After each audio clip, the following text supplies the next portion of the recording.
Yo, what's up, guys? So, in the comments, somebody asked me to go over how to fill out a purchase and sale agreement, and I said I'll do so. So here it is. So my process: I get a seller on the phone who wants to sell, and I'm like, hey, are you ready to go? And they say yes.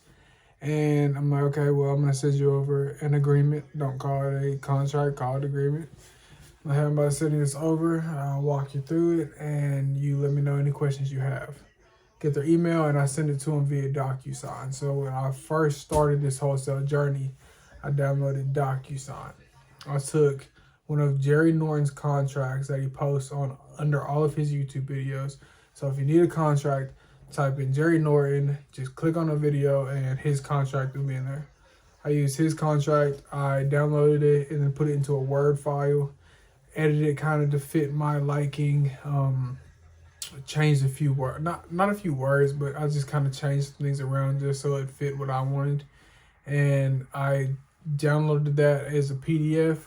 I took that PDF over to DocuSign, and I went through and manually put in places. I created a template and manually put in places that we needed to change for each person, each property. So that's what I did.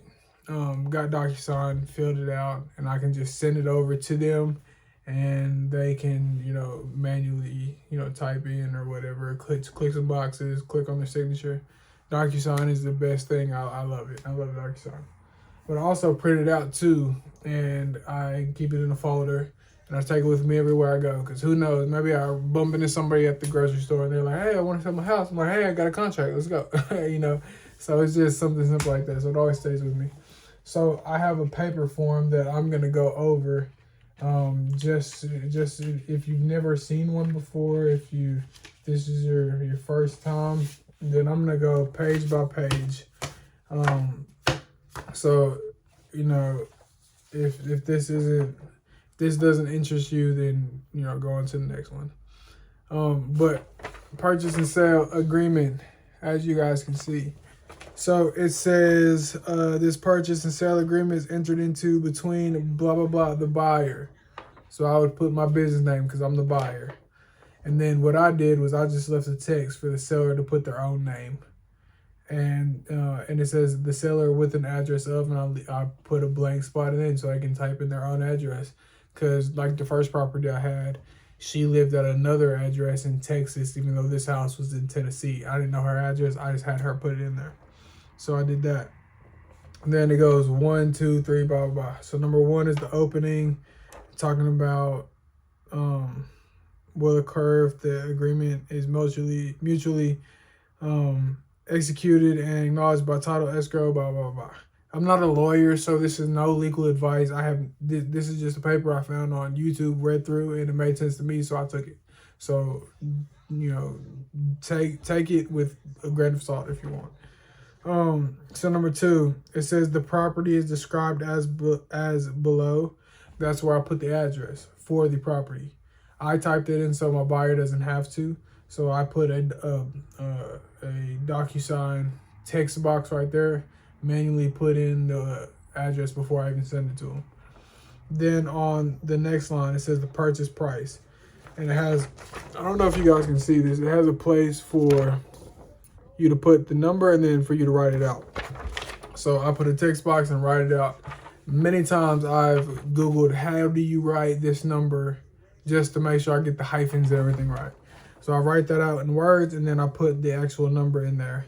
And then it says an earnest money deposit, right? So earnest money is the amount of money that you put down when you submit your paperwork into escrow, so they can hold it, just to kind of give a monetary value to your agreement to kind of solidify it. I haven't put any EMD down before because I turn my documents in with my assignment agreement, and my buyer puts the EMD down. So that's what I do. So it tells you to put the EMD, you put the EMD, then it tells you the balance of blah, blah, blah, whatever remaining after EMD. So if you bought a house for $100,000, you put down $1,000 as the EMD, $99,000 goes to the balance because that's what's left over. It talks about earnest money, nothing there.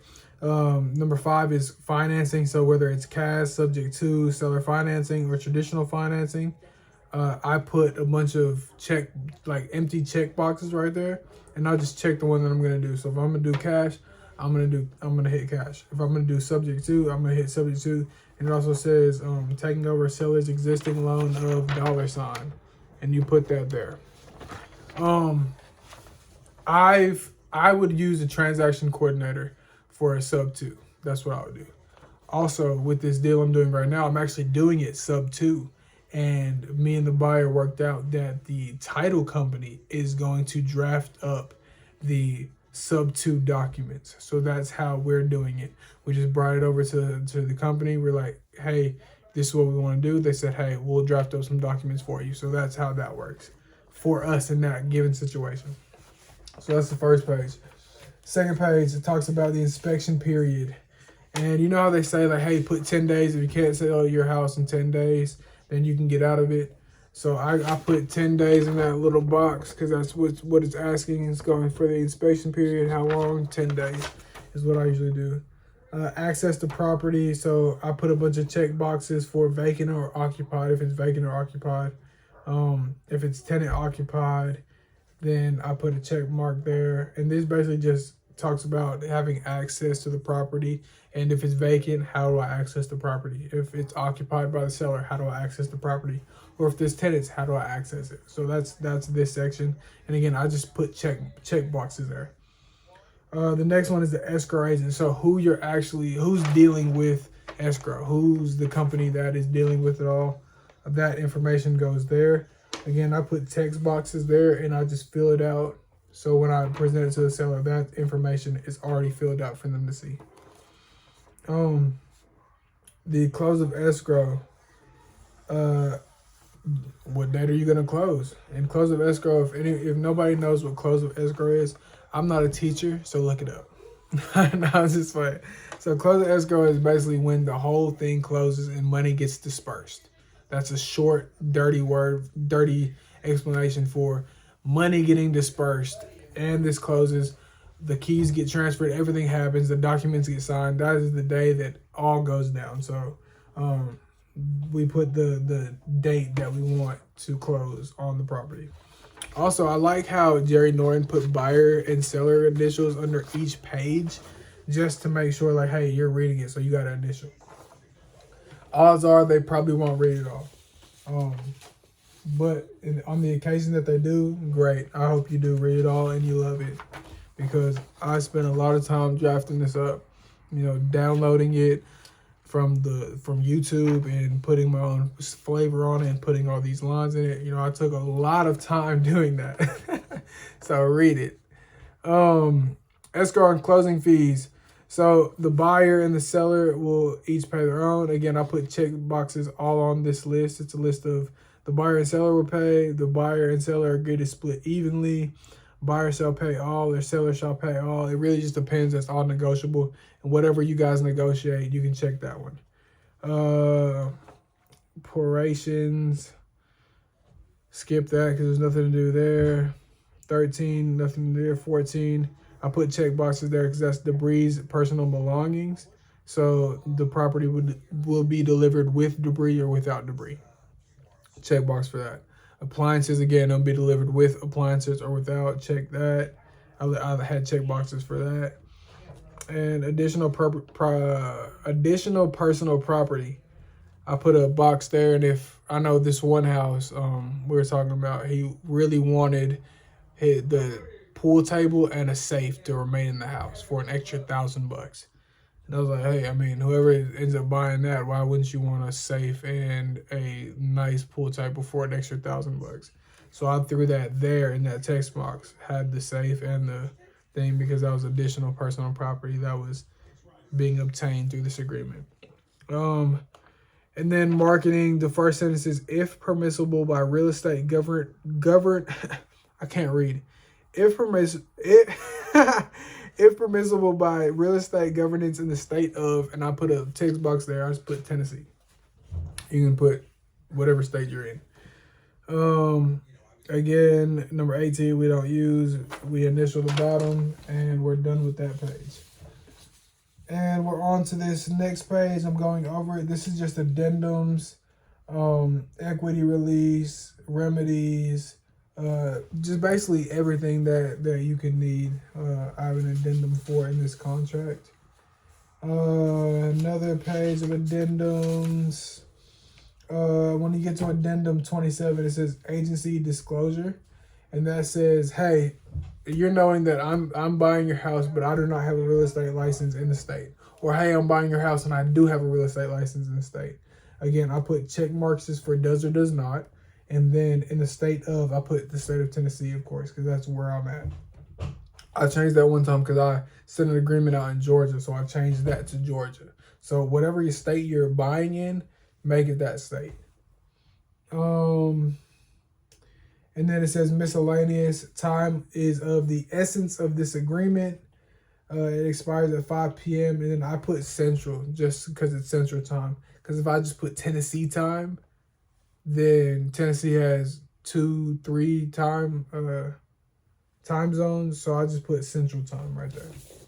Again, initial it. And then you get to another page. Governing law. It talks about your county, so put the county you're in, the state you're in, and then at the very end of the document it says any other terms and conditions, and this is where you would write in any of those special things that you and the seller discussed that you guys want in the agreement. I put things like so one seller who we were buying the house for the payoff, but she wanted to walk away with $3,500. So I put in the agreement, in that additional thing, I said, hey, we're purchasing the house for the payoff.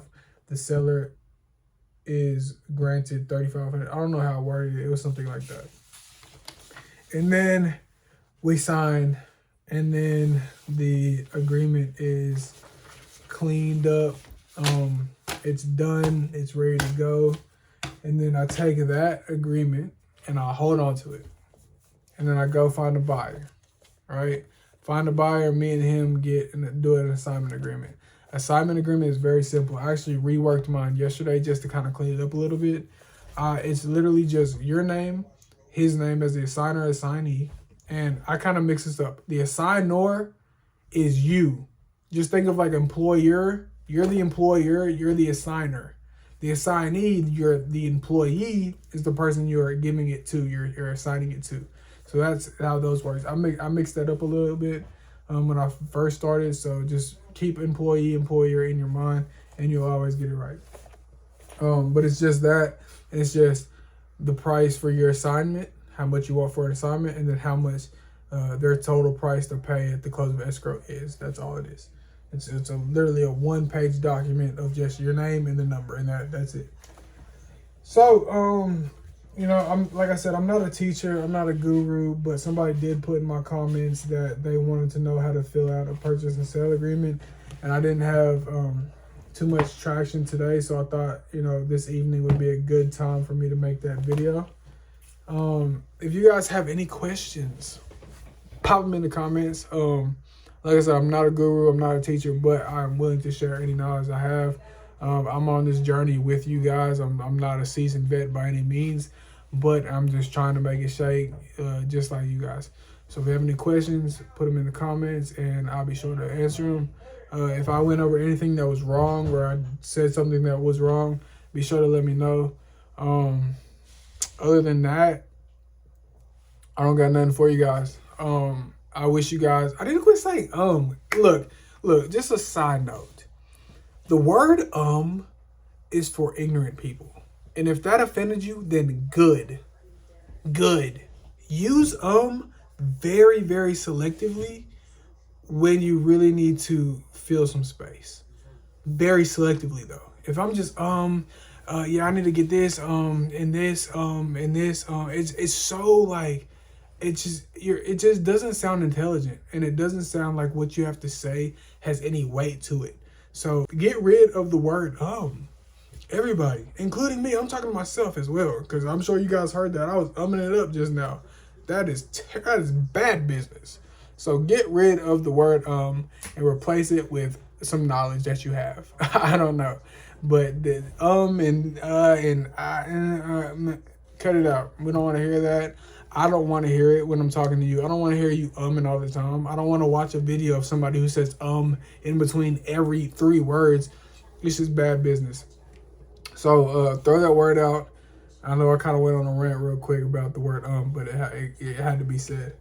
So I say it again. It's, you know what I'm saying? It takes a little bit. It takes practice. It really does. But look. Goodbye, y'all.